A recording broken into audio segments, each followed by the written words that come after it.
Hi kids, welcome to a new edition of Ruminating While High. Uncle Neil hears your complaint to get off the neural network. So this rumination is about lies and manipulations. For this video I chose the Las Vegas Federal Building as my backdrop. It's called the Foley Building. From this spot I've logged many hours of protest, starting with opposing a war against Afghanistan, which is big in the news since we're pulling out. The one thing Junior did right was claiming the war was against Al-Qaeda, who was training in Afghanistan, while also ridding the Taliban of power. That seems to have actually worked.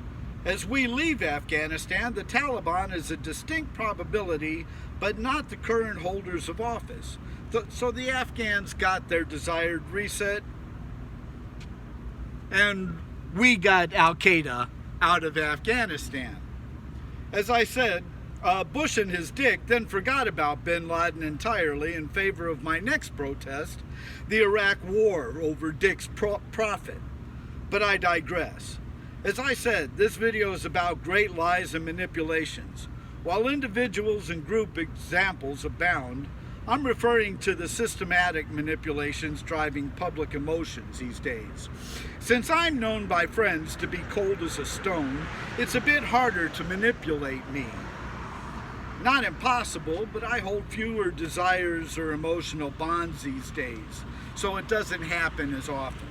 I have no family, I have no interests in goods and services really, so there's less to manipulate me. I don't watch commercials, I don't watch TV fiction like Netflix and series shows. So I'm less inclined to be manipulated by product placement and clever advertising. The biggest of lies remains the one by 45's cult, however, that the Dems stole his 2020 election. As we all know, the lie is promulgated by 45 himself to overthrow our government and gain unfettered control for business. His businesses especially. The only surprise about this lie is how many millions have bought into it or simply enabled it. There's money to be had from the fall of an empire, and the GQP wants it. They'll rebuild in their image. Hard to blame them, but we should try. The other side's great lie is that voting suppression laws are a threat to us. The solution to all those suppression laws is mail-in voting with an approved ID, provided at state cost or utilizing a utility bill like libraries allow you to do. Leading Democrats fully intend to pass at least that, I'm sure. Democratic organizations will ensure voters in such poor areas that they can't get an ID copy.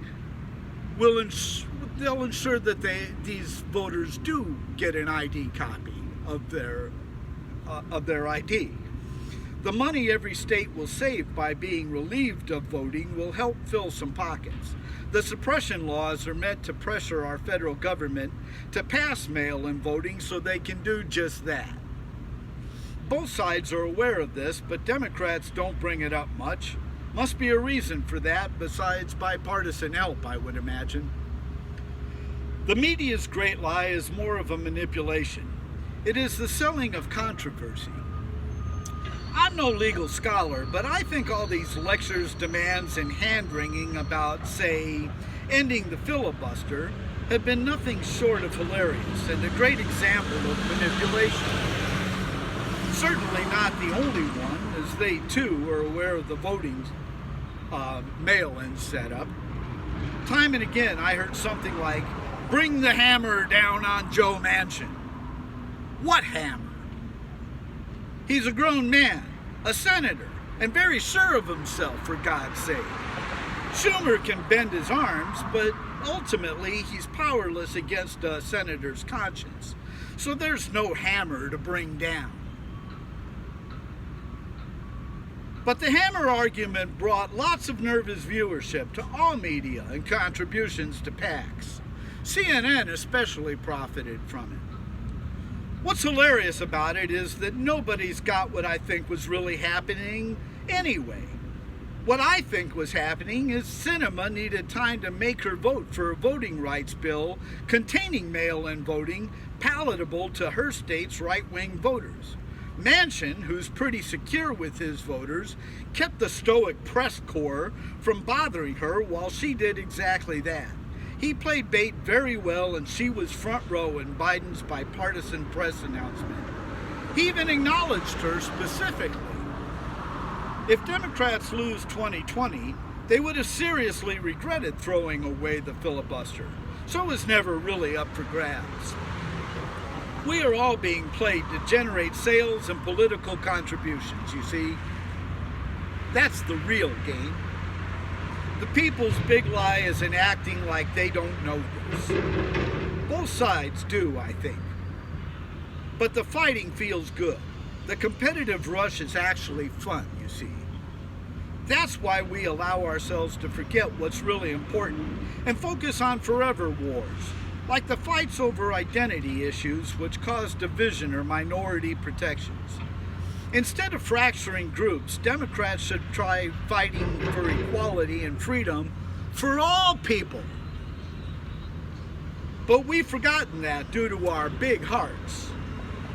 We waste all resources, but especially money, by reducing how effective they can be for the egalitarian purpose of equality for all.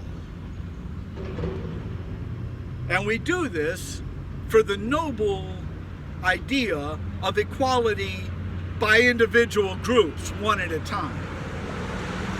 The GQP likes to whip up anger against those groups. They got it so red hot now that it resulted in violating our seat of government. Whoa, who could have foreseen that? The difference is that one of these strategies actually led to an illegal act. It is a violation of the National Agreement to Tolerance and Debate. That act was a rape against majority rule, which is what we vote to determine. If the minority can simply become murderous and overthrow a vote, then there is no value in voting at all. So the GQP had to walk that back a few blocks. They've enabled forgetting that tolerance and debate does not mean inability to make a decision and resolve an issue. There is a time for debate, but if the issues are never consummated, then there's no value to those debates. We simply stand frozen in front of a Mack truck.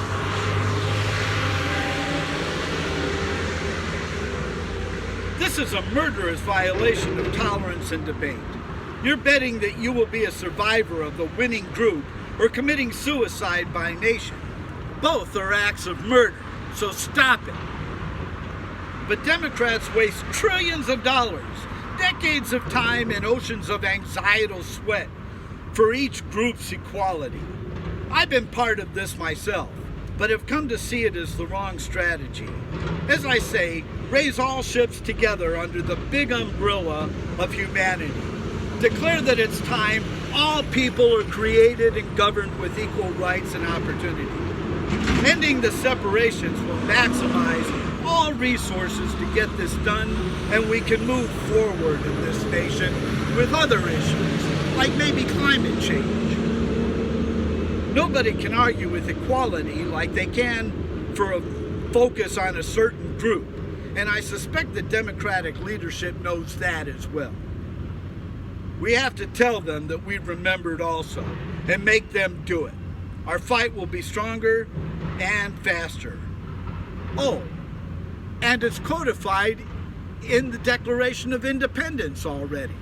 All men are created equal. So let's pass a new ERA that puts women into the Constitution and gives them their rights, although I think that that's perfectly hinted at by just calling people people. Oh, and to quote Jeff Tiedrick's tweet, quote, this is a bonus for you Rumination viewers.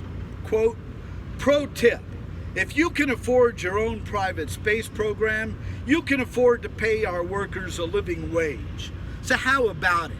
Unquote. And the real big systemic lie is that anybody wants to change all this. We're all caught in the lies because in the end they give us a thrill, a cheap amusement park gasp when the machinery fails.